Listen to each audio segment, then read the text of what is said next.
Hello, my name is Andy and I am the Village Idiot. I'm armed with a car and a GoPro and an unhealthy amount of time on my hands. I'm using that time to attempt to visit every civil parish in England.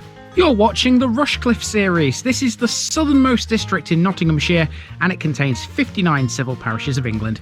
And there's some corkers down here. Let's dive in and check one out. Welcome back to Rushcliffe yet again, people. Now today I brought you to a place that's very well out of the way. There's not many people come here, let me tell you. And it's on a dead end as well, which means that people that do come here are coming here for a reason. They're not just passing through. This is a wonderful little place right on the banks of the River Trent, and its name is Kneeton.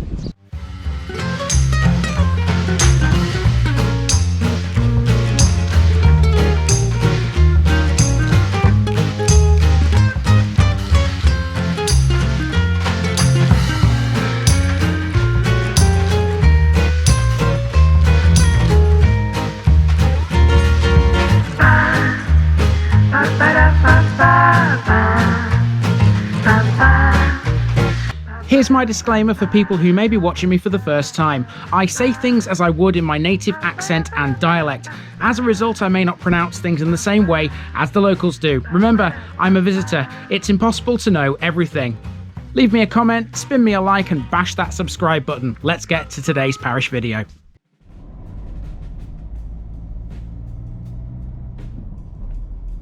Kneeton, Cengifu's farm. This week in Rushcliffe we're in another place which borders the River Trent to the north. It's been a while since we could say that. We won't actually be seeing the river much in this episode though, and that's all to do with the topography and relief of Kneeton. Kneeton is a minuscule village, barely large enough to have more than just a handful of houses and a few farms. It's all based around a church that sits in the southwestern corner of civilisation, and the whole thing is on top of a very high escarpment known as Trent Hills. The land here falls away dramatically from that escarpment down to the Trent, and between the two are the dark imposing trees of Shipman's wood. Aside from the church, very little is recorded about Kneeton. It's one of those places which is so far out of the way it's almost been forgotten about. The Domesday Book records Kneeton as Cengifu. It's been suggested that this name derives from the name of the Saxon gentlewoman who owned the area at the time, Cengifu, who was a Christian and built a church next to her house. There are theories that suggest Kneeton means settlement of the servants. This makes sense. Everyone here would have worked for her, so I guess they needed to know their place. Whatever the case, let's take a wander around it and see what life is like here now.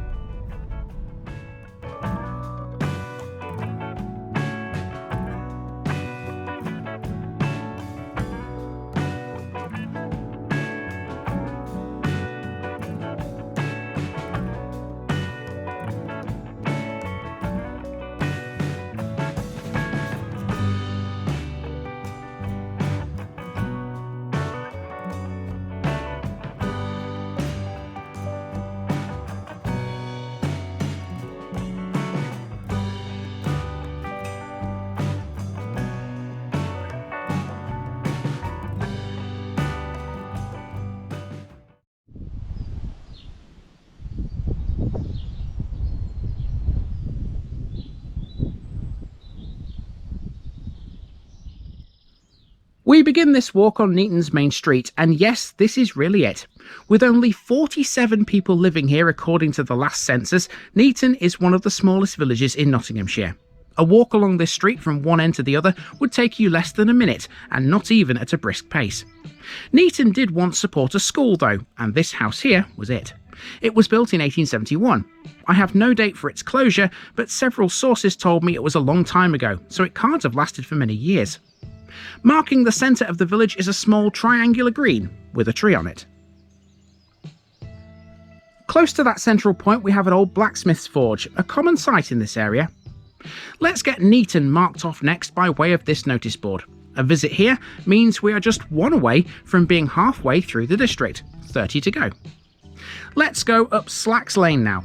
This is mostly residential and it looks as though it hasn't changed in a number of years. It screams rural Nottinghamshire everywhere you look. There are some rather forlorn looking buildings along here.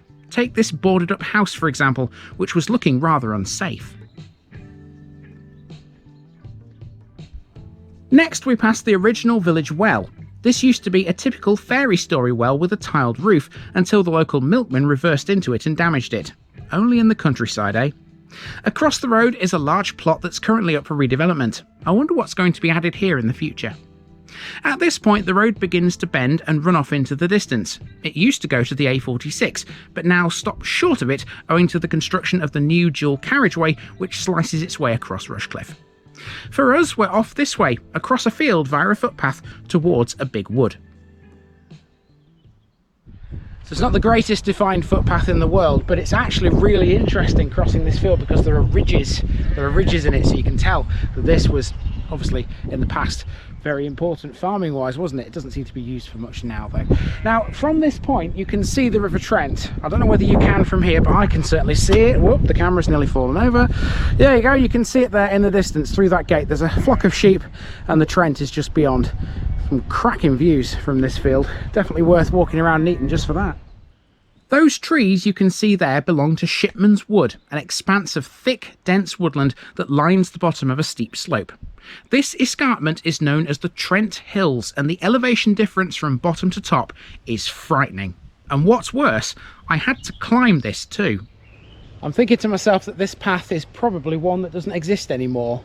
It's still marked on all the maps I've got, but there's no way I can get into this wood because there's a fence here with barbed wire on the top. Don't know whether you can see it, but it's there. And there's no gate. I'm plumb on the path. I'm actually on the footpath here, according to my map. And there's no way of accessing this wood. None at all. And to be fair, even if there was a gate there, there's a massive steep drop there, which doesn't look very appealing, I have to be honest with you.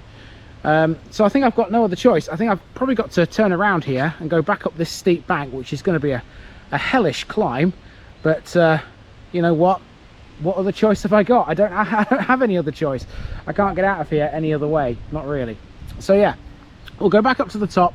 I'll find my way back to the village, the centre of the village, and the only thing really that's left to cover is the church, because if I was able to get through here, it's just a simple left turn and the church is literally just behind these trees here.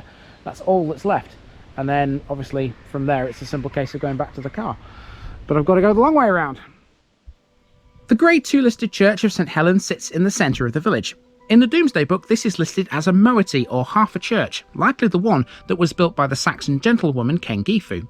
That structure is not this one. This present building has elements from the 14th and 15th centuries, but most of it dates from a 19th century rebuild by Ewan Christian.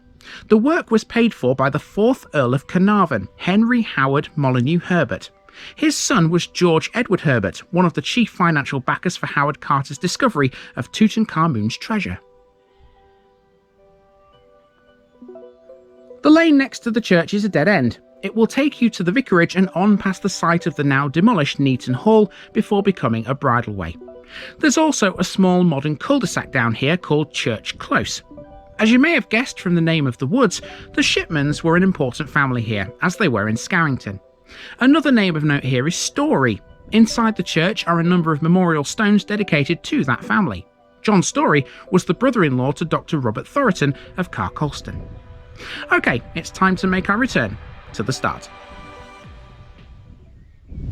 Well, there we go. We are all the way around Kneeton, and it took me a lot longer than I originally planned because, I mean, you can't help it sometimes. Sometimes footpaths do exist and sometimes they don't. And sometimes there's no connection between two areas that you thought was once there and it's not there anymore. It happens. Anyway, we are around the village and that's it. There's nothing much more to show you here because there are no extra sort of terrestrial bits I need to drive to. It's just all grouped together in a nice, neat little cluster right on the banks of the River Trent. Time to move on to the next one. And we are done with Kneeton, a tiny place with some cracking views of the Trent Valley, but definitely not the kind of place you go for a Sunday stroll around. Well, not unless you're a mountain climber anyway. Next week we're off to another village on the Trent's banks, which once had a toll bridge and 2 mills. See you later.